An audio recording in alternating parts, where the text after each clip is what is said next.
Hello and welcome to another episode of the Magic Hour. I don't even know why I'm calling that anymore. I think it'll be more sufficient to start calling it the Majid and Malak Show. We'll take it. Our initial being M, we can call it Eminem. I like that. Serve M&Ms and maybe have the theme song from an Eminem song. Maybe it'll be clickbait. Maybe this podcast will get like 100 million views thinking they're going to see Eminem. All right. Because, you're always the only guest so far that I can claim to be here. I do have others. They're just waiting for the Ramadan to be over. Oh, by the way, Ramadan Kareem is coming in the next few days. Yeah. And as joyful as it is, it's also incredibly terrifying because it's always during the Ramadan that Israel says you can't go to your mosques, you can't pray, and they generally always try to... And public terrorism. Yeah, it's bombing season. Yeah. Okay, Ramadan is the bombing season. That's how they see that as a reason to do it every time. But again, Malak, thanks for joining me again. Thanks for having me. Are you familiar with the Saturday Night Live show, the SNL? Oh, I see bits and pieces. Well, they have this thing where if the same host hosts 5 times in a row, or not in a row, but if he's first hosted 5 times during the show, he gets given a gold card called the 5 Timers Club. Okay. Because he's the oncoming host that everybody enjoys and loves. So I think you've been here like 6 times. Oh. So you are definitely in the club. Thanks so much. And just the two of us. So tell me. There's a lot to cover today, but you have something important that you wanted to discuss from the beginning. Like, what is it that that's on your mind right now? Well, I was telling you, I've just come back from Melbourne, from Naarm, and there was a massive lawsuit. I don't want to call it a lawsuit. It was individual charges for disrupt land forces, which land forces in itself is an weapon expo, and like international weapon expo where weapon companies come from all across the world to show their latest technology, and under everything that says battleground tested. Okay. And then they show you footage of where it was tested, and it's mostly Palestine and the Middle East. So these companies come from across the world. They gather in Melbourne for 3 days, and it's literally to sell each other weapons. This is what we've done. This is what we've been testing on. And last year, they organized a massive protest against it, where thousands of people rocked up to disrupt land forces, to disrupt the sales of these weapons and make a political statement that what are we doing? How is this? It cost the state money. It cost the state funding to fund the police that day. And that's where things started. So I got lucky, and I think it was a blessing that I didn't end up going. I had to do my uni presentations, and then my teachers were like, nah, you can't go. Like, you have to present this week. So that's the reason I couldn't actually make it to Melbourne at the time. But I was in class with one ePod and literally like presenting in class and looking at my phone because everyone was like showing it live. So they were live on Instagram, and the police for those 3 days they had been given extra powers from the state. So they had like riot gear, they had rubber bullets they were shooting. Oh, so they were ready for action.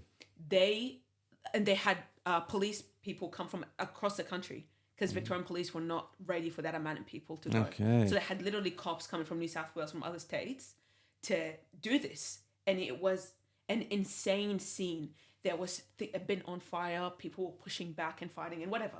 So over 3 days, I had friends being shot with rubber bullets, friends getting pushed down to the ground. Things were insane. If you just literally saw the footage of people being dragged by police, you'd think this isn't a riot in America. Yeah. Like a civil like those Vietnam protests. Legitimately, it was insane to think, oh my God, this is happening in Melbourne. But they took it to extremes because they don't want people to do this again. Were there speakers in the protest? No. There weren't speakers. It was literally the police protecting the weapon export inside in just single lines. Well, that's not surprising. They have to protect their employer. They have to protect their money. Yeah, that is their job. Cops are here to protect property and the interests of the state. That is not the people at all. Of course. So I went back to Melbourne because on like that day they were prosecuting a bunch of our friends, a bunch of our comrades, and they did it in like a single day, like bang, bang, bang, bang. So arrests were made. Arrests were made, and then arrests were made for people that were just literally sitting in their homes, and the cops rocked up and served them their charges. Just like that. Just like that. So it happened across... Unprovoked. So they were investigating it for that entire time, and they have like their own police force that are like literally tracking down these people. This is insane to say out loud. People were protesting, and now they're being charged with protesting. And while we're sitting in court, because we attended, it was the same court, literally just all protesters coming in that day. People were being charged with, like, I cannot make this shit up, theft of police intelligence. So this person, you're not even ready to hear, not even ready. Okay. So the judge is like, okay, like, what's your evidence? And the prosecutor, I know she was a Zionist pig. Oh, she had hatred on her face that only comes from Zionists. She goes, oh yeah, so this person that was charged picked up a piece of paper, mind you, 2 testimonies from 2 cops, picked up a piece of paper from a crate of water, and then they started running away with it, and then they dropped it on the ground. Mind you, they were charged with theft of police property and something else. It was like 2 things, theft of police intelligence. So the judge was like, but if it was such an important piece of paper, why is it on the ground? And if it's such an important piece of paper, and you're telling me this person tried to steal it, you just said in your testimony they throw it back on the ground, so it's not actually theft. Yeah. And then the other testimony, it was she was saying that the officer said she picked it up from underneath a piece of rock that was also on the ground. And the judge was like, this is insane. You're telling me they dropped it. They dropped the piece of paper later. Why are we doing this today? Dismissed, case dismissed. So roughly how many people were there to show their protest against the whole weapons? I think it was like 3,000 people on the day. That's a lot of people, and it was well documented. Then it was well coverage. It created media. Awareness. That's what they were using. They were using media coverage as evidence in court. Like they have, and they're targeting specific people, like the Palestinian organizers, the Palestinian men in particular. So a lot of people, they were like literally 10, 15-minute hearings in front of the judge. But one of the main organizers, Amwi Hub, they had a full dossier for him. Like on the screen, footage from body cam from the cops, insane charges, and they piled on these charges, throwing shit at the wall, seeing what would stick. Like you literally sat there, and everyone in court, like we were laughing. Some of the things that they were saying, we were laughing at how ridiculous these charges were. There was a trans woman that was, like in the testimony of the cop, they were saying, she was repeatedly saying, I'm a trans woman, and she was being dragged away as she was bleeding. And the judge was like, how did she sustain the bleeding? Like, how did that happen? And the prosecutor goes, oh, well, I have no idea, actually. You know how she ended up bleeding. Thrust and parry in court, you know, like... It is insane. Yeah. But for these people, there's no body cam footage. No, okay. For these people that are being harassed and actually physically beaten by the police, God forbid they show the body cam footage. But they did record it, though. Obviously, there is video footage of it, they just haven't released it. They don't show it. Okay. But with Amwi Ihab's charges were insane. I think he's got 6 or 8 of them. For his one is... like you can see it from the body cam footage. The cop is on a horse launching towards him, and he turns around like an instinct. He turns around to try to block this horse from attacking him, and he grabs onto the rein of the horse. 3 seconds, and they're charging him with obstructing police from doing their duty. Oh God! And the testimony from the cop, which enraged me. Wallah, my blood was boiling. The cop said that she felt like she lost control and she felt powerless for those 3 seconds. Okay. You are in riot gear with weapons on you, fully covered on a horse. Yeah. And this elderly man turned around for 3 seconds to try and block you from attacking him. You feel powerless? Yeah. And even his lawyer, he stood up, he's like, she is on the horse. She is overlooking everyone in that protest, and she felt like she was in danger. Yeah. Well, you know, you have to give them credit. They've mastered the art of playing the victimhood. Oh my God! And the defense for them, it was meticulous. Nothing, no wrong. God forbid a cop had done anything wrong that day. God forbid a cop crossed the line and attacked people. That's what I mean. The body footage, like the body cam footage from the actual attacks, not shown. But we have turning around and grabbing onto the rein of the horse from like 90 angles. From multiple body cam footages, from like a drone shot, from a news reporter that was like around. Insane what they're trying to do with this. How long ago was this? September last year. Okay. And then they're prosecuting them now. It's insane. That's what I mean. People need to be aware of what's happening. They are coming after protesters, something that is a political and constitutional right. But are they coming after protesters when it comes to big issues like the arms dealing thing? You know, like when we go to the Parliament House and protest there, I spoke to some of the police. and they were there to make sure that the protesters don't get attacked. Oh, please. No. I got told this by two police people. You know, on the very first day that I went there, before I even filmed. You know, prior to meeting you, right? And he sounded legitimate to me. He didn't sound like he had an agenda one way or the other. Right? He looked mindless. They just follow orders. He looked like that he was just there to do a job. Yeah. You know, he was told to do this, to follow the protest around, make sure violence doesn't break out. Okay, which is expectable. Bare minimum. It's expectable, right, from them to do. But when I said to him, when I asked him, like, is it always protocol to have this amount of police to be around any kind of protest, not just particularly this one, but any kind that may be like controversial. And he did say, and I really felt it from him. I'm not taking sides. I really felt that he was actually protecting the protesters from anyone who wants to come and start trouble. Like, because many protesters throughout the world that protest for Palestine and say and chant Free Palestine and so forth, with all those slogans that we have, you get a lot of anti-Palestinians. You got the Zionists who want to interfere with the protesters, and they throw rocks at them and start throwing stuff at them to start trouble, right? And this police person said to me, right, we actually are protecting these protesters from outsiders that want to interfere. So I felt like on that day, they were. He's not taking sides. He's just saying that we don't want these people to be hurt, because these people have the right to protest. You know, anybody had the right to protest a noble cause. But he was basically the way I got it from him, and it wasn't just from him. I spoke to another cop as well. I spoke to one of them he was a red-headed guy with a beard, and the other guy was like a tough-looking guy. I think I know who you're talking about. We called him because he looks like my husband. Okay. So we called him Pig Angus. Okay, maybe, I don't know. I don't know this. I don't know the nickname. Shout out Pig Angus. We see you. I don't know the nicknames, but he seemed very genuine. You know, I got that genuine vibe from. I've met cops. I've met people that tend to do harm. I've met people that are very biased. But when I spoke to this guy, not only did he have like he didn't have a blank look in his face. He just had a look like, I don't care either way. I'm here to make sure nobody gets hurt. No, that's peace and love. That is not what they do. They've got a monitor. They've got someone telling them what to do. As individuals, I don't care about them. Once that uniform gets put on, they've got a boss they answer to. Do you know how many attacks and how many punches we've been thrown at us at a protest, and the cops literally just stand there? Yes, in here, a hijabi woman got attacked. She was literally sobbing with her children, and the cops stood there watching it. Like on the Sunday protest? Yes, that's what I'm saying, Majid. These people listen to a boss, and it's not there for us. They're there to make sure we don't cross the line. Okay. We don't cross the line. But as far as all the protests that I've seen, we haven't crossed the line. That's exactly, because that's the whole point. You know? They're there expecting us to be violent. Okay. That is the mentality, to keep us in line. When they came her name is Lena. When they came and attacked Lena, and she was crying with her kids on the corner, I had to go and yell at the cops to come and take a statement from her. He didn't want to even take a statement. She was crying. He's like, she's being hysterical. I'm not speaking to her right now.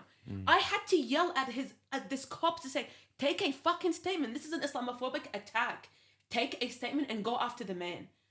They've punched us and they walk away, and the cops see them go away. Yeah. But when I got arrested, I shouted at a cop and I got arrested. Yeah, I wanted to get to that. Like, explain the events of that particular day, because I saw your post.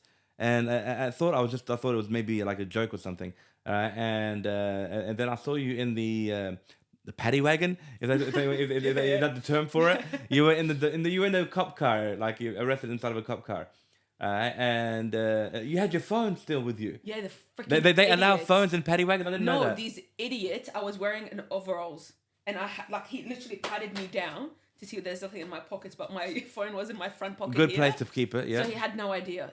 That's what I mean, idiots. What happened that day, we had Parliament steps booked until 5 p.m. Like every protest. So we finish from early and we come back, we're packing up on the steps. That's why there's so many people.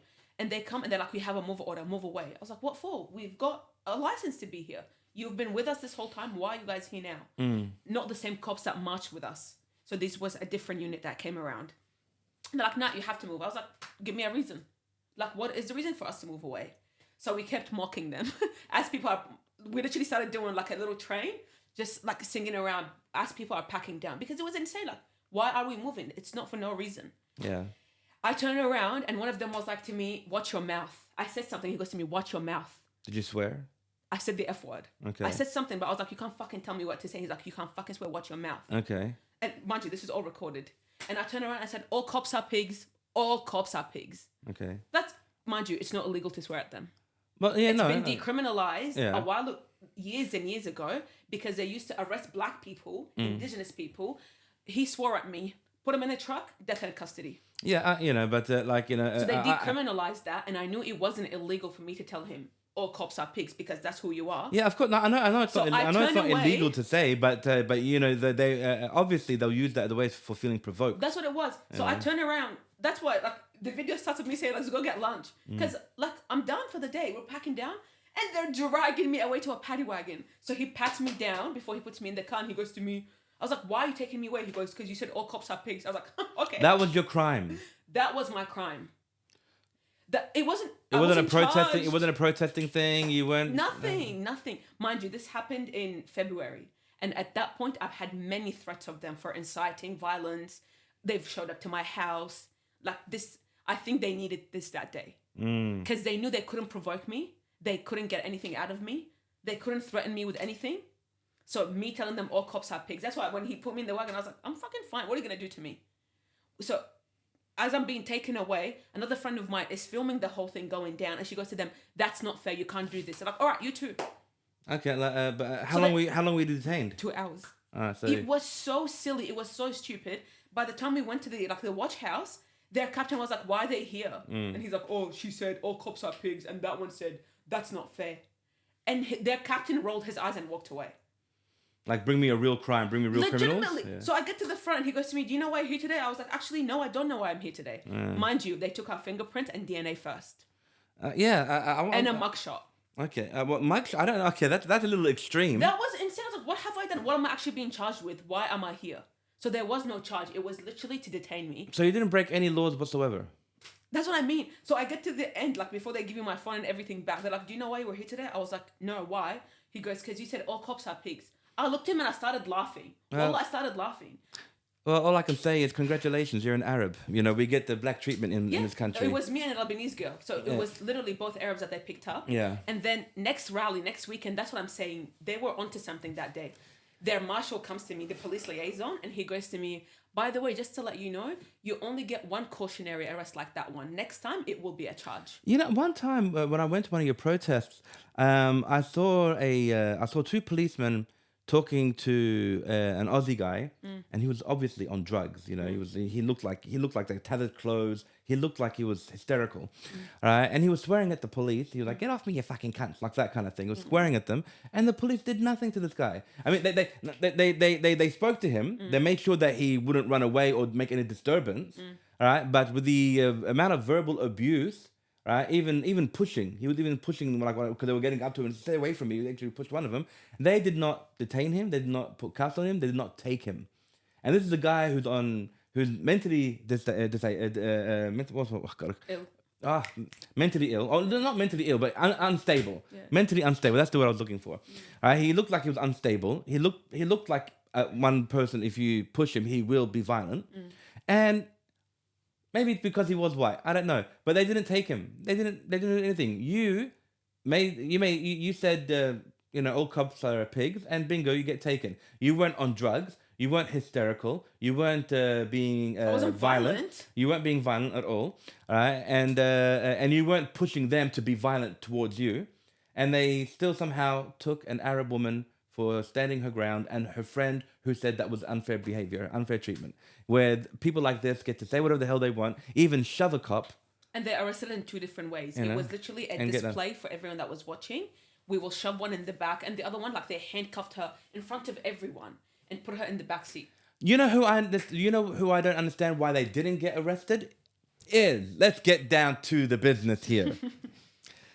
Now, one of the things I want to talk about is the Daily Telegraph. Yeah. We all know this little scandal, right?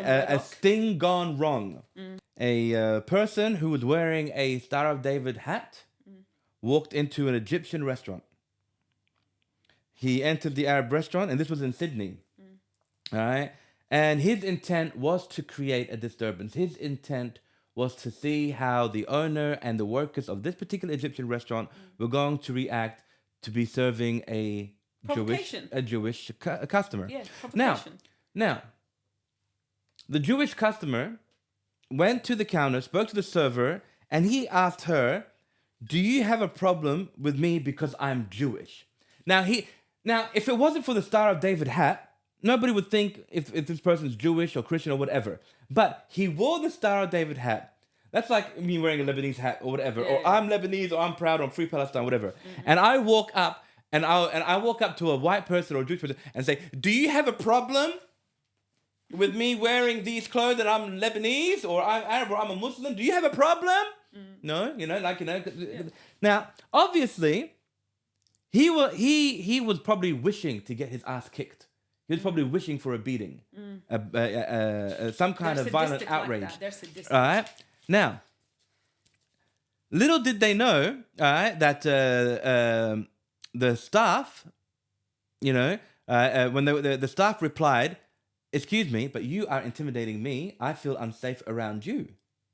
She said that. Know about that, Yeah, she said that to the person with the Jewish hat. All right, and the guy left. He bought, He bought it was like a coffee or something. or something like that. He bought something and then he left. And then the server followed him out. All right, now and that's when they found the entire crew of the Daily Telegraph. All right, and they ruined their ambush. And she was filming them with her phone. Yeah. All right, why are you doing this? What were you hoping to get out of this? Do you think maybe they stopped it, but like, do you think we are like you, that we would retaliate with violence? Because the whole agenda, all Arabs, that Malak, all Arabs are violent. We are violent. We are all violent. We all want to hurt indiscriminately because We're born this trained is our nature, to carry right? guns and go This kill is them. our nature. Yeah, This is what they have been pushing for decades, right? And they wanted to see if this theory would pan out. If anything, the Daily Telegraph unintentionally proved our cause. Yeah. They showed what kind of people we are, and they exposed how horrible they are. Yeah. They wanted the Arabs to respond with violence. They did not get that. They wanted the Arabs to respond with verbal abuse. They did not get that. They said, "We welcome anyone and everyone, but we're not going to welcome you," because of his intentions to start trouble. He was still welcomed. He still got served. He still walked out. No, he still got served and walked out. He was completely fine. But after when the woman followed him out, I think the main guy he said to them, "You are not welcome." Obviously, After finding out what's going on, right? And the owner, his name is Hisham Al Masri. And he posted on social media. He was criticizing Israel's military actions in Gaza and expressing support for Palestinian rights after this incident happened. This failed sting, right, made a Arab owner make a statement about freeing Palestine because of that. Because not only are they harassing them there and killing them there, they want to start, going global. They want to start here. Let's start with small businesses. Let's start with restaurants, maybe supermarkets, maybe whatever the hell, And the thing is, why? Now they tried to make a statement with the police, all right? There's like Israeli would have been. They did. They filed for a police report, but the police stated no criminal offense had been identified, which is true. I don't think there was no criminal offense, but the sting alone was offensive enough. The intent. All right, the intent to start trouble. Yeah. All right, there has to be some kind of there has to be a name for this particular crime. To provoke somebody to see what, if anything. Luckily, nothing bad happened. Nothing. It didn't break into violence. But this is just something they got away with. The Daily Telegraph were not sued. Nobody got fired, apparently. You would think a crew member would have been losing their job. This is what they do. This is what they do. Yeah, but the thing, see, like, they shouldn't be able to preach what is right and what is not right, what side they should be on, what side is wrong and what side is right, when they're getting away with small, little, immature things like this to see if they can have a point being proven to, for them to behave the way they behave, for them to continue pushing the story that we are all violent and they're the heroes and they're the victims. They were trying to claim victimhood and it failed. This is not just the one example. Another example is in Melbourne and in Sydney, we are seeing vandalism and graffiti saying "Death to Jews," "Death to Israel," all that kind of stuff. But it was actually the Israeli people that are writing these on the graffiti. Yeah, and that synagogue bombing attempt. Yeah. And that happened in Sydney. That was confirmed that it was done by the Israelis themselves. It was done by Jewish people themselves. And this They're blaming the Arabs. Confirmed by the AFP, not one of us. You know, their own investigating. The federal police said this was the Zionists. You know, and who was arrested for it? Nobody. All right. If an Arab did do it, or maybe not even an Arab, if anybody else of color did it, you know, even an Italian or a Greek or whoever, they would be in jail within 48 hours. They would have found them immediately. The rise in anti-Semitism. You're perpetuating anti-Semitism this way. You're allowing it to grow and fester in the society by doing this. Is this not fishing for victimhood? Look at me, poor me, help me. Is this not what they're doing? Is this not one they're part of the manipulation? You know, manipulation to get that sympathy. Yeah. You know? So Israel is the only safe place for Jewish people across the world. And they're the most moral people on earth. You know that. They don't lie. But let's attempt to bomb our own synagogue and blame it on the Arabs. Yeah, but that's peaceful. You know why? Because people would believe it. A lot of people would believe it. You know, they're at it again. No, they're doing it there. Now they're doing it here. All right, it would gain support for the Israeli cause. Yeah. And it backfired. All right, you know. So just fucking stop it. I don't know. They're never gonna stop. And here's a third one. To name a few. Let's talk about this douchebag, Mordecai Braffman. He was the 27-year-old Jewish man in Florida. Maybe he's a Zionist parading as a Jew, or maybe he's just a Jew that just hates everybody. I don't know. He was charged with attempted murder. They're calling it attempted murder. Shooting at 2 Israeli tourists, a father and a son, mistaking them for Palestinians. Now, after the shooting... the Israeli tourists that got shot, they got grazed. They weren't terminal ill shots. You know, it was nothing devastating. But in their hospital beds, they get on social media and they say "Death to Arabs" because they try to kill us. Little did they know they were shot by their own kind. And the man that did the shooting said to the police, "I killed 2 Palestinians." He said it to the police.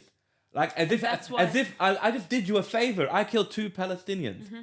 And that's why his mugshot, he looks like a smug piece of shit with that smile on his face. Yeah, he's got that smile on his face. He thought he shot Palestinians. And he knew he was going to get away with it. Like, that face is, I'm getting away with this. Yeah. I'm getting away with this. There's nothing you can do. I might as well smile. They're not going to do nothing to me. Yeah. Now, he is in custody. But what's going to happen in the hearing? You know, if there's going to be a court hearing, obviously. I'm sure, even though they're tourists, do tourists have the right to press charges when you're visiting another country? Yeah, of course. Okay, I don't know how it works in America because America's all fucked up, you know? Yeah. I don't know. Oh, yeah, they got dual citizenship. I'm sure they got citizenship there anyway. Yeah. So they might say, "Nah, we're cool. We don't want to, we don't want to press charges. He's one of us." I don't think he had they can drop it because it's a criminal charge. It's criminal charge. Attempted murder is not a civil. It's not a civil case. Okay, but once they figure out what his intentions were. Yeah. I have no faith in this. I have no faith. I don't think this guy's if this guy's gonna face prison time, he won't face more than 3 years. I legitimately don't think he will. If he faces any time at all. Yeah. Probably 1 to 3 years. When attempted murder, I don't know what I don't know what the penalty is. You know, I mean, I don't know why. I'm thinking of Dave Chappelle. Right? How many black people are scholars when it comes to what crime. What time you'll do for the crime that you commit, right? They always get advice from black people. Hey, don't do that. That's 5 to 10. You know, they just know immediately. So attempted murder, I would have no idea what that is. I should have done my research on this, but attempted murder had to be a minimum 20 years if it's attempted murder. Yes, at 2 people. You know, on 2 people, a father and a son. Watch his defense be. I am Israeli. I am a Jewish person. They are killing my people on the other side of the world, and I just acted post-traumatic stress. Of my people. What this is going to be the defense? I'm my people, and I'm mistaking them for Palestinians. Yeah, and he'll probably like, I got post-traumatic stress. It's really affecting me over there. I felt like I had to do my country's duty. You know, I wouldn't be surprised if he would try to exile to Israel. Yeah, that would make sense. You know, so he'll be protected there. Yeah. going to Israel, fleeing to Israel will be an option. He won't be the only Jewish person or Zionist parading around as a Jew that flees the country to Israel for protection to avoid prosecution. As we know, there's the Israeli citizenship laws. There was an article about how many accused American Jewish pedophiles who flee to Israel to take advantage of something that's known as the law of return, which grants them automatic citizenship to Jewish individuals and their families with minimal barriers. These are the same pedophiles that the IDF know that they're there, they use, that bring these same people into their jails and say, these are the Palestinian kids, go for it. You can still live your life, just don't touch Jewish kids. These kids, they're giving them the green light to do what they do best. Isn't that insane? All right. And but at least, I don't know if they are effective. The Jewish Community Watch, the JCW, is an organization trying to get these same pedophiles that fled back into the country for prosecution, to put them in jail, to face the consequences. How successful have they been? We don't know, but they're trying, and this is a perfect example that separates Jewish people from Zionists parading around as Jewish people. And Israelis. And Israelis, you know what I mean? So you can clearly see not all Jewish people believe that they have ties to Israel. They want to go, these Jewish people want to go to Israel to get these criminals and bring them back. You caused this crime here, you're not supposed to get away with it. Because they're treating them the way they would treat anybody else. If it was a non-Jewish pedophile. A pedophile's a pedophile. Yeah, all right. Their only religion is pedophilia. Yeah. That's their religion. God and religion's out the window when they do something like that. And so this kind of shows there is humanity. Amongst this, Jewish people are not the enemy. People have to understand that they have never been the enemy. This is Jewish people and Muslims and Christians. They've been living together for centuries. It's just when the birth of Zionism came, they created enemies amongst the Middle Easterns to the Western world. Before the Zionists were even there, before 1948, whatever problems they had, I'm sure they were fixable, and they didn't go out of bounds to the point where not kill each other. Yeah, it wasn't to this extreme. Yes, I'm sure whatever troubles they had, it was easily solved with minimal violence. This has been going on for 76 fucking years, non-stop. 76 years, almost 8 decades. I don't know if they are trying to break the record of how long they can dominate a people, but they certainly are giving it a shot. And the world is still fine. Ireland have made great statements. The people of Ireland, they're showing up they're putting up a fight, and I'm hoping that it would encourage others to do the same. I don't know if you watched the funeral of Hassan Nasrallah. The airplanes. There was an Irish flag. Israeli planes flying through it. There was an Irish flag flying in the funeral as well. There you go. There was one, but yeah, we were watching it live, and we heard the airplane. I was like, they're gonna bomb it. They're gonna bomb it. They're gonna bomb someone. They're gonna shoot them from. But that would have broke out World War III. 78 countries, represented from 78 countries, were present in that funeral. And to do anything violent would have been the stupidest thing. But they were still provoking violence by flying through. Like, what business do you have? Flying on top of a sovereign country's capital. This is... If a murderer killed a child or whatever, all right, and that family is at a funeral for that child, and the murderer shows up to see that funeral... That's what's happening. It's sick. That's what exactly serial killers do. Serial killers go back to the location of the crime. It's no different than Israelis flying planes over. Why are you interfering? This is respect the dead, respect the mourners. I don't agree with what Hezbollah is in total, but still, that's not the point. It's a sovereign country. Why are you flying over them with fighter jets? They're violating the airspace, yes. Are they not? You see, why aren't they being charged for that? This is your American dollars at work here, USA. I just want to let you know that. While you can't afford your father's surgery, now you know why. The American dream. Yeah, they can dream. I mean, we're talking about occupation that Israel has done over the Palestine soon and parts of Lebanon now, and that's only going to grow. Does the U.S.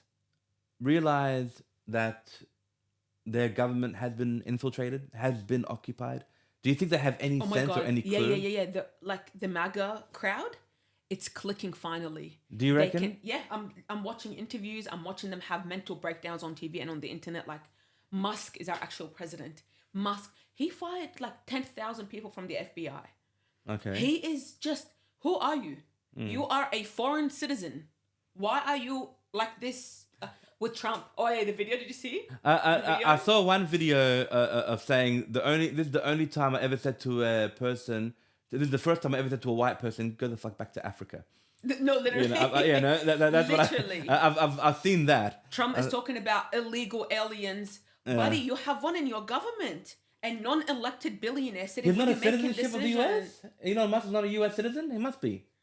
He must be. He can't be having this position if he's not a US citizen. He's still a dual citizen and not born in America, so he can't be a president. No, he can't be a president. And we all know that because Schwarzenegger wanted to be president. And he would have been president had he was born here. I think he would have made it if he was... Oh, are you kidding me? He would have won. His popularity alone would have won. And if Muhammad Ali was alive and well and didn't have Parkinson's and he was living in today's time and he was in his 40s, he would definitely be president of the United States if he wanted to. If he wanted to. Kidding? No. A Muslim black man? Oh, please. Are you kidding? Look, if Trump can do it, I'm sure Beyonce can do it. I'm sure even I did this in one of my stand-up comedies when Trump became president. He opened the floodgates that anybody could be president. Because he has no business being in politics that way. Yeah. Even his mother made a statement in the 80s. I love my son, but he's not. He should never be in politics because he'll just do nothing but disaster. She said that back in the 80s. Before he developed a brain. What I'm saying is that Muhammad Ali's popularity. Not enough. They'll hate the Muslims before anything else. They were accusing Obama with that. Yeah, and Obama made president. African. Obama made president. That's what I'm saying. And he wasn't even Muslim. Like, just the accusations enough. Yeah. But for Muhammad Ali, his name is Muhammad Ali. There was no way in hell. Do you think like the MAGA crowd would have come on? In my mind, no way. In my mind, if they would have asked him a question, because you know how charismatic Muhammad Ali was. I don't know if you know how charismatic Muhammad Ali was. Muhammad Ali probably would have treated the presidency in the same way that he would have treated his upcoming fight. All right? He goes, Donald Trump says you will never be president. What do you have to say to that fact? Ali would have responded, well, first of all, he's too ugly to be the president of the United States. The president of the United States should be pretty like me. He would have said things like that. And everybody would be like, yeah, we want a good-looking president. You know what I mean? He had too many good morals for him to even be a president. Ali had wisdom. Yeah. All right? Ali had wisdom. Ali knew the reality of what was going on in the world. He knew. He made the he everything about him is presidential. He stood up for civil rights. He stood up against not going to war in Vietnam. Nobody lost more and sacrificed more for their decision not to go to Vietnam than Muhammad Ali did. They took away his title without him ever losing a fight. They took away his championship. He never lost a fight. And they took it away. They took away his passport, so he couldn't travel to earn. He couldn't work anywhere outside the US. And they took away his license to box. He couldn't even give charity matches to fund money, to raise money. All right? So with the little money he had left... And you think they were going to elect him as president? Come on. At the end, the United States government, at the end of all that, apologized to Ali saying, you were right. Not enough. Too little, too late. Yeah, no, that is a huge win. You understand? That was it. To get a government to come to you, say you were right, to a black man, black Muslim man, Muhammad Ali, right? You were right and we were wrong. The American government basically said that. They apologized for calling him a draft dodger.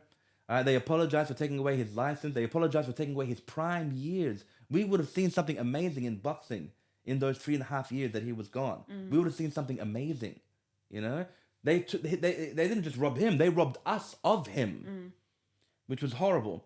And at the end, they said, you won.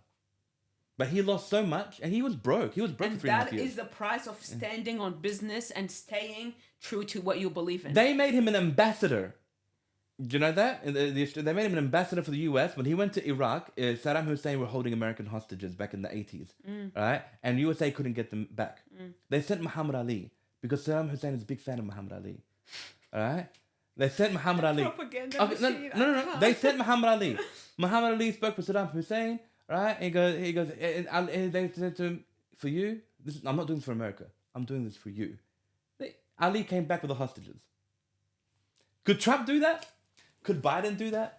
Could Elon Musk do that? To be a president in America, like Obama when he first started, you sell your soul. Yeah, of course. That is all. And Muhammad Ali would have never done that. And that it would be the reason why he would not be president, not because of anything else. That's what I'm saying. He wouldn't do it for what he believed in. Yeah. But also, they would have never voted him in. But never. he did things that presidents couldn't do when he was just an ambassador. When he was just an athlete, he did. Like a lot of people talk Martin Luther King, Malcolm X.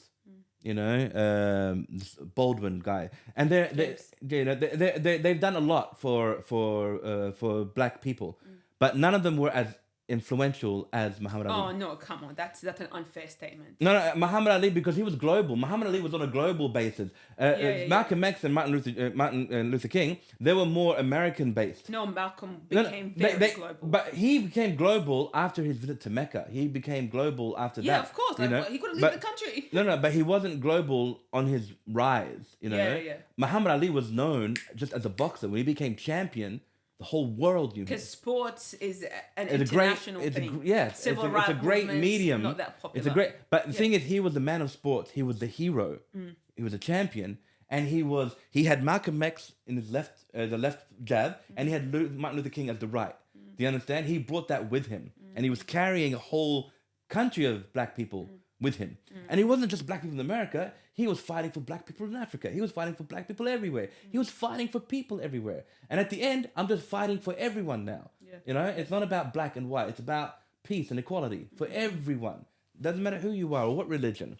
In his funeral, he demanded that everybody that would speak would be from a different religion. He had a Christian talking about him. He had a Jewish person talking about him. He had an Islamic person talking about him, along with all the line. He had Native Americans talking about him. That was his request. I want people from all around the world. I want people from all religions to say something in my funeral. See, that unity, that's what scares them. That one person can bring everybody together. That is what's scary to them. Because there's truth to it. God forbid they actually get along. Oh, you know, literally. You know, if they get along, we're gonna run out of money. We want them to be in war. That's what Nasrallah's funeral was like. I'm not saying anything about him. I'm just saying, as a political event, as a public political event, you had Druze and Christians and Muslims and foreigners and Americans and people from Europe. I told you the Irish flag was flying. There is power in unity, and it terrifies them. Israel would not be flying for jets on top to scare people from what is happening and who's watching you if they were not scared themselves. They're scared of unity, and leaders bring people together like this. And unity leads to truth, and truth is Israel's kryptonite. They've successfully been hiding the truth for so long. Yeah. And hiding the truth is not enough. They create a false narrative and try to trick people with it that they have a claim, and false narrative to have a claim to a land that doesn't belong to them. Out of the Nazi handbook, they started a propaganda department, and that's what the Israelis has. What Hezbollah is. They're investing $250 million for this year for more propaganda for the world. Do you remember that episode that we had when we were talking about this Mariam woman? She owns a newspaper in Israel, and she's part of the Israeli lobbyists. She was the one that gave Donald Trump $100 million during the campaign in exchange for Trump to help Israel secure the entire West Bank. Not a piece, but the entire West Bank. This whole displacement of Palestinians for them to go to Jordan and Egypt, and Jordan and Egypt said no. But this is a part of the plan. This is like the first step of the plan to try to take the entire West Bank, because now Israel is in the West Bank. They've already secured a small part of it. All right? And they know Israel is too smart to fall for the trap of trying to take it all in one swoop like they did many times before. Yeah. So now they're just doing it slowly and slowly. And Trump is helping by displacing the Palestinians, telling them to move aside, move away. It's giving the Israelis the green light to take more and more each and every week. And Trump is fulfilling his obligation. He's handing them the West Bank. And the world, still to this day, are still continuing to make speeches. They're not pushing their arrest. But the ICC has issued an investigation on the Biden administration. They want to pull... Did you see Trump wants to pull away from the UN? Yeah. They want to leave the Security Council. He wants to pull out from the UN completely. Nobody would do that unless they are filled with a guilty conscience. There's no conscience. They don't Or they're filled with guilt. Not even guilt. He doesn't want to face prosecution because if you're signed to the Geneva Convention, if you're signed to all the agreements with the UN, I will not invade countries. I will not annex different places, the West Bank in particular. If you pull away, you're not obliged to anything anymore. So isn't he a terrorist then? By doing that? Isn't he now a wanted terrorist, a known terrorist? That's what by not abiding by the rules and doing what it is that you want to do that violates. A rogue state. This America is becoming a rogue state. What do you mean? Now it's called the Gulf of Mexico. And now we're pulling away from the UN. No more aid for anywhere else in the world. What are you doing? They are isolating themselves. They are going to become a pariah that no one wants to relate to. Canada is ready to wage war against them from the top. Mexico's like, we're ready if you're trying to do anything. He is doing what he needs to do. If Kamala Harris had won, the Americans would have sat on their ass. Okay, that's fine, done. We have 4 years, it's okay. Him getting in power, the Americans now are going to feel firsthand what American imperialism does. But don't you think that whoever was in charge, whether it was Trump or Kamala, that they'll be doing something similar, but just in a slightly different way? Because 100%. they're still only answering to one 100%. entity. But Kamala, it was all behind closed doors.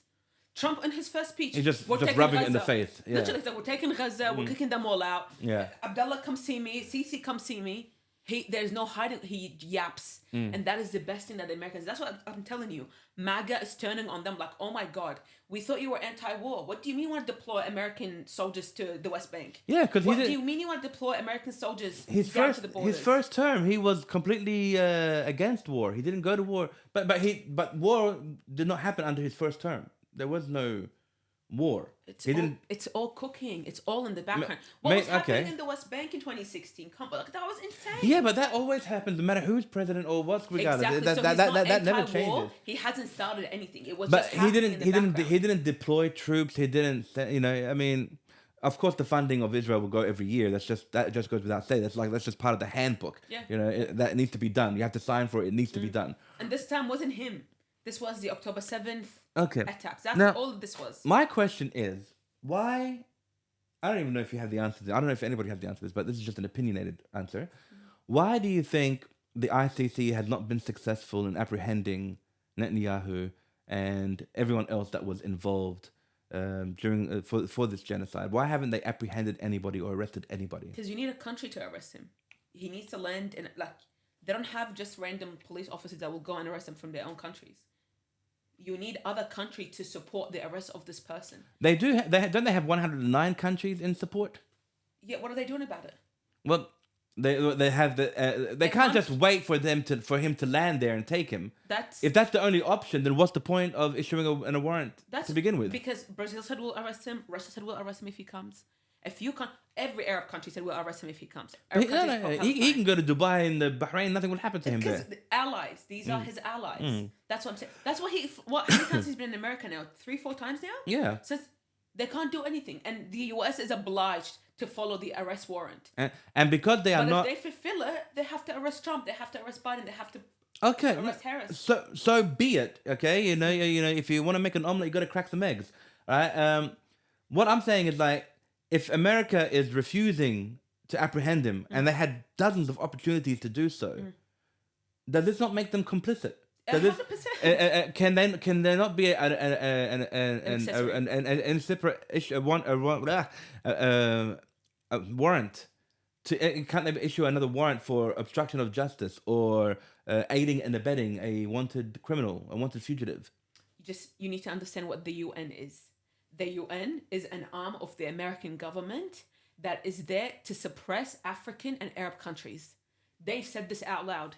The UN was set up not to come after us, but to go after the Africans and the Arabs. That is it.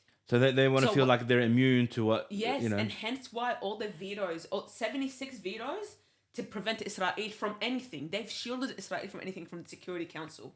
for all these years, because that is the purpose of the UN, is to suppress us, is to keep us silent, is to, the UN said weapons of mass destruction in Iraq, let's go invade. That the UN is an arm of the American imperialist system. They're not there for justice.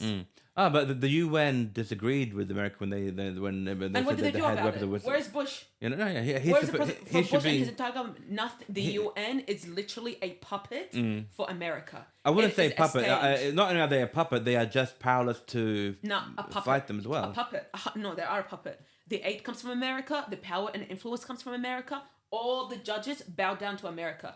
Khan, the one that's in power right now, he was blackmailed by the US and Israel before. This is not, he's never gone after Israel before until now from the international pressure that's been put on him. And even then, what is he doing about it? Okay, there's an arrest warrant. They issue arrest warrants in this country for all sorts of people, but they go and they get them. The UN is not for us. It is not.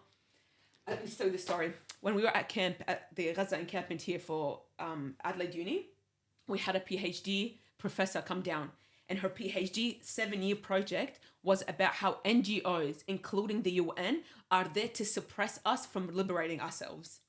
And she did it on Palestine. So when the West Bank got established, all the walls were set up, all NGOs from around the world, and like, this is what the UN is.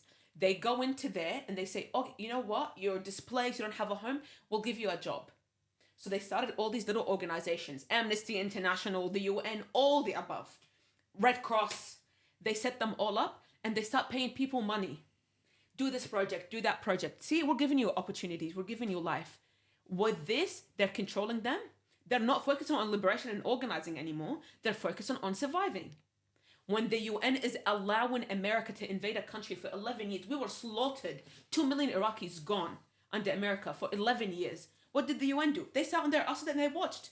They enjoyed all the minerals, all the oil, all the gold, our artifact that came out of Iraq. What did they do with it? The UN is there, just like every other NGO in Palestine and other parts of the world, to suppress us.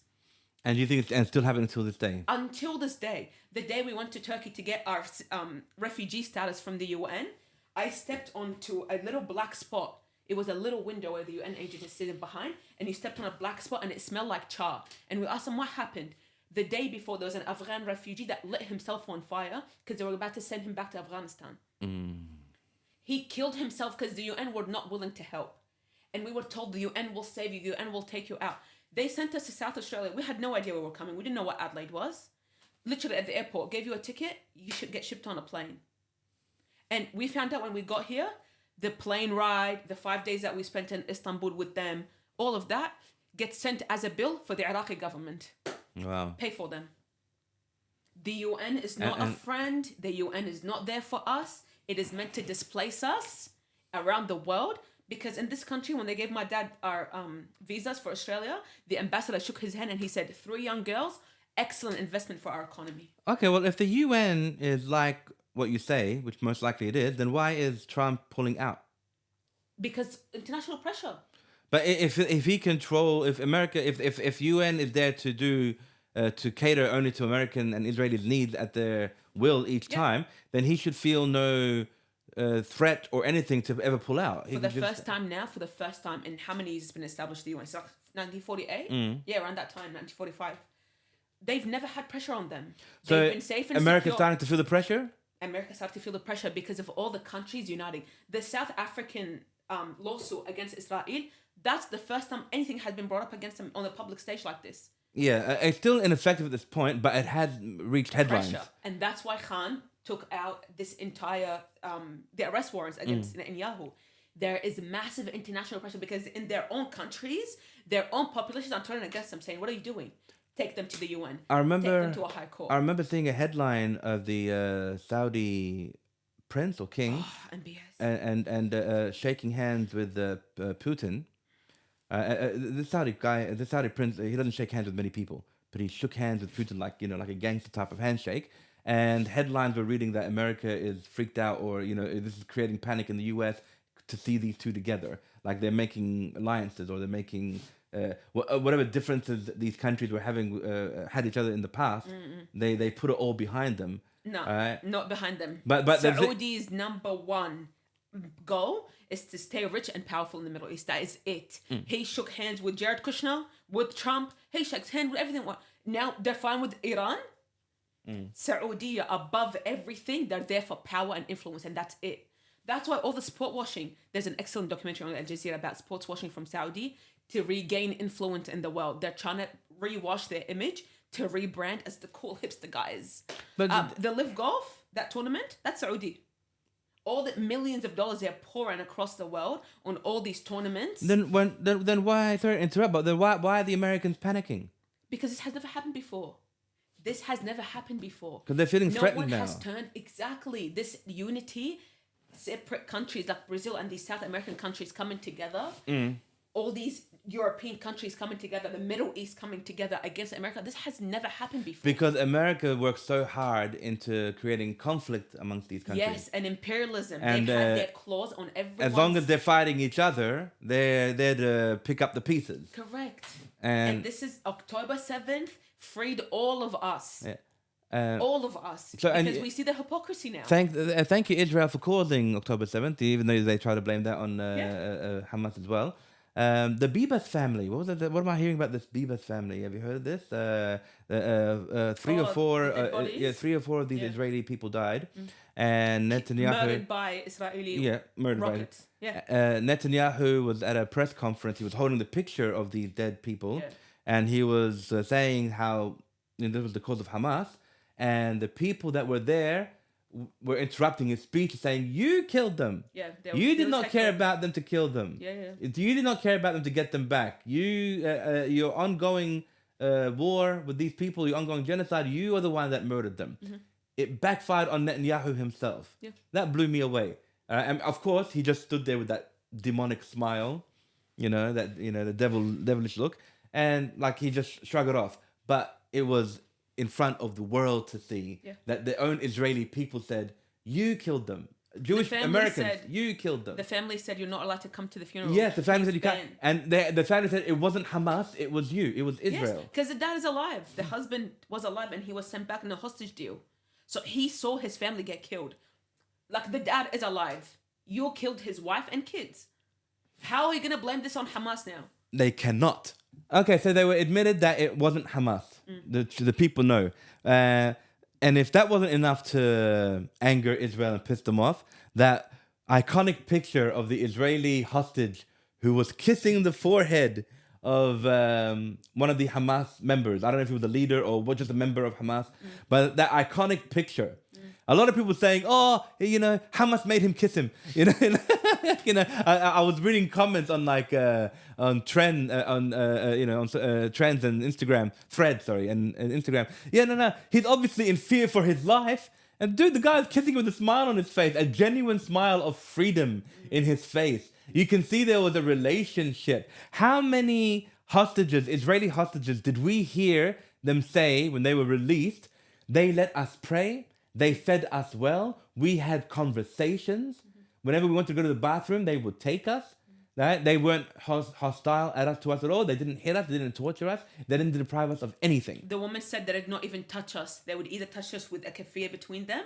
They would not touch the woman at all. Because of the respect of their belief and their religion. Yes. You see, this again defies everything that the US and Israel have been trying to force onto the world to believe, that these people are out just to murder you. Yep. They don't even want to touch you out of respect of who you are and your gender and your religion. They don't even want to touch you without your permission, at least, if they were going to shake hands. And they are expecting people like the world to believe these are the same people that want to murder you in your sleep.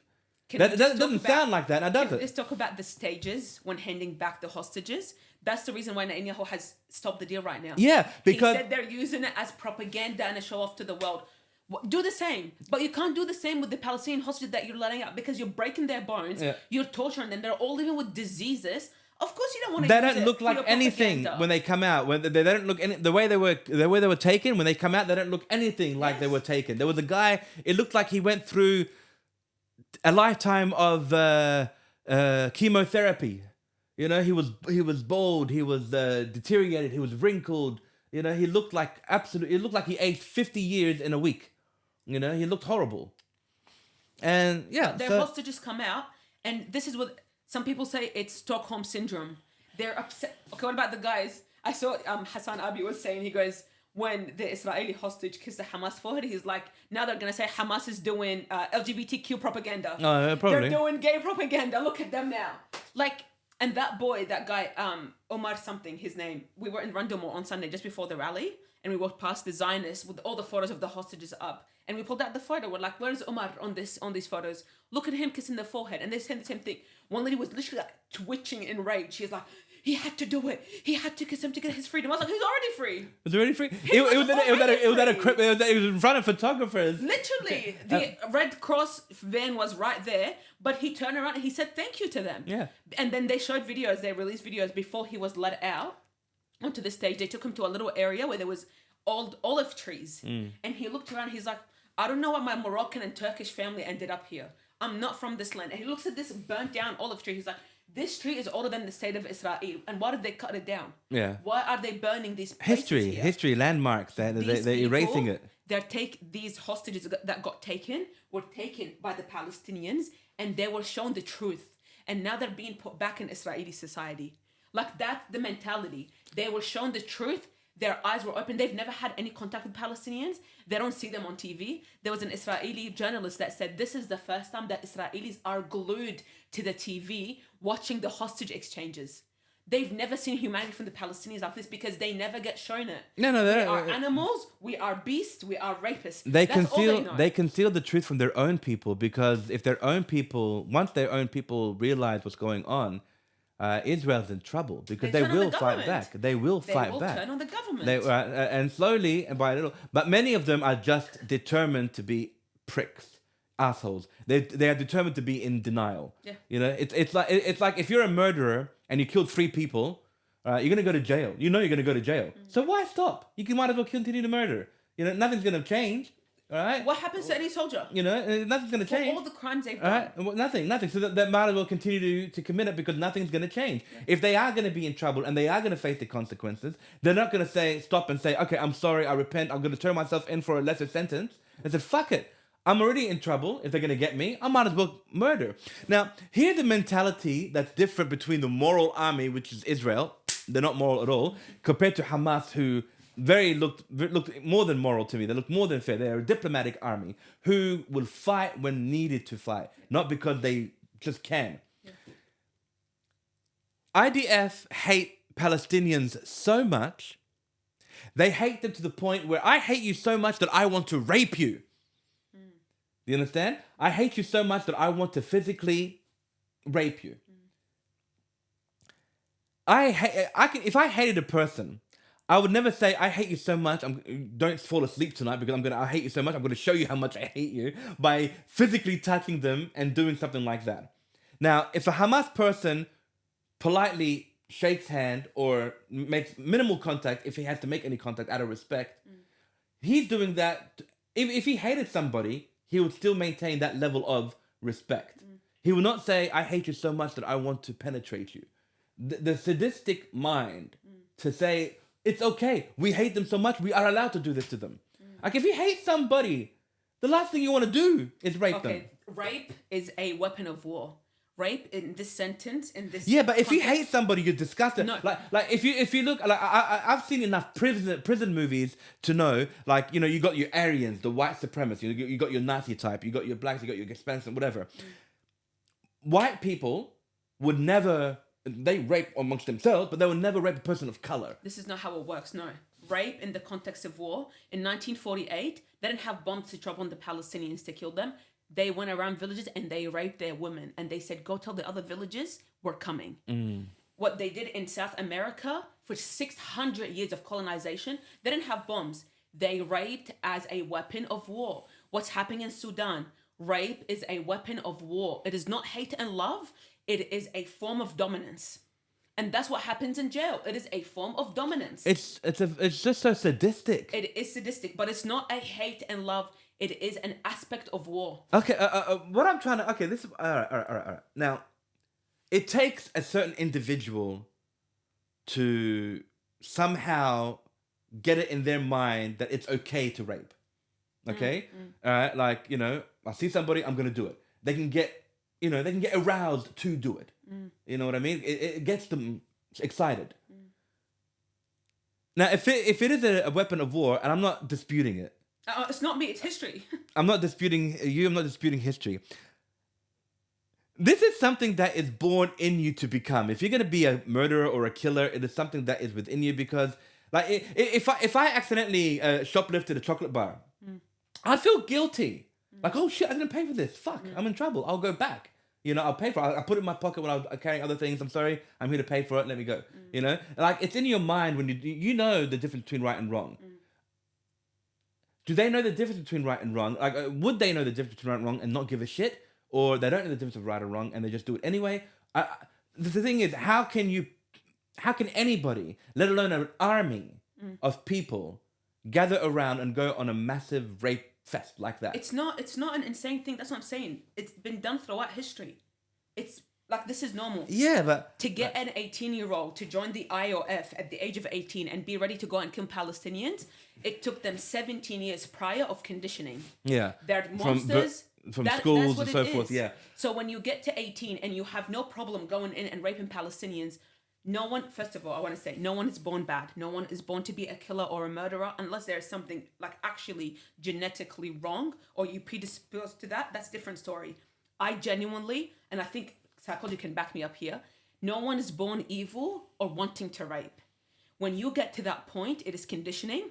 It is from hatred. It is through colonization. It is from decades and decades and decades of propaganda. Millions of dollars they spend on propaganda to try to make us like the bad guy. So by the time they get on the battlefield in Gaza and in front of the Palestinians, there is no guilt in their mind. It's like, I want to rape. Give me one of them now. I want to rape now. Because it is a form of dominance. Yeah. As a form of dominance. It's not an attraction.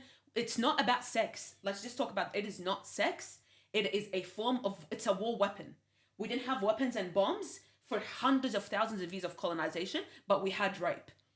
And that's what it is. And that's what they're still using. Well, in medieval times, when the British were fighting the Scottish, they introduced a law where, it's not illegal for the British to fornicate, to rape them. There you go. Because they wanted to breed them out.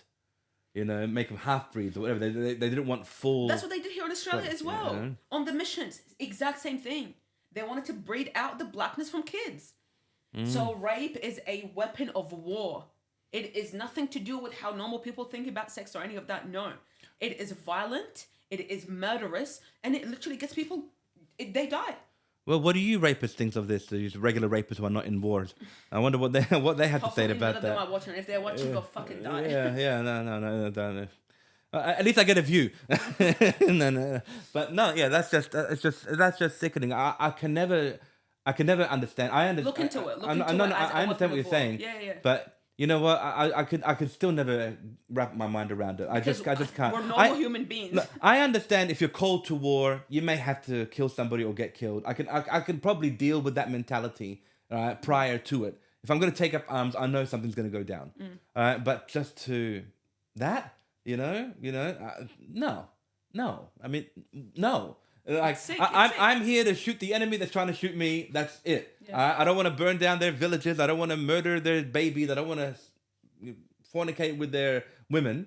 I mean that is just like that. That's not what they trained us to do. They trained us to target the enemy, shoot, and take a base or whatever. But just it's just like it will always be impossible for me to wrap my head around it. I understand there are some sick people in the world and that do sick and horrible things, and I will always be shocked on how far they can go to that limit. I'll always be like, I'll be shocked in the sense like, how could you do it? At what point did it get to you to make yourself okay with doing this? Because it would be to them, they know it's humiliating. Yeah. For Arabs, for an Arab man to go through that, they know it's humiliating. And that's what I mean. It is a and that's what thrills them. And dominance. Exactly. And it thrills them too. They're excited. They're happy about it. Yes. Because they want to. It was like when one of the Israeli officials said, "We've taken their homes, we've taken their land, we've bombed most of their family, we've deprived them of food, we've shut down the electricity. Yet they're still smiling and happy. The ones that are alive are still smiling and happy. Why can't we take that away?" These were his actual words. Why can't we take that? I want to take away their smiles.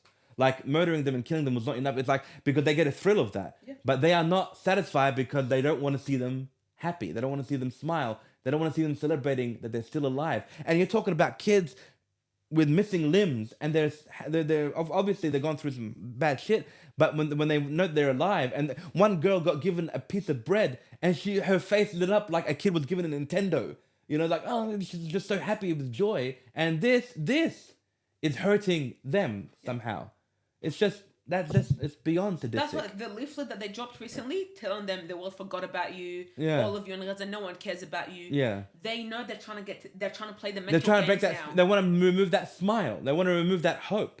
And that's the thing. They can never break their spirit. The spirit to fight and resist and still be optimistic about a better future. They can never break that.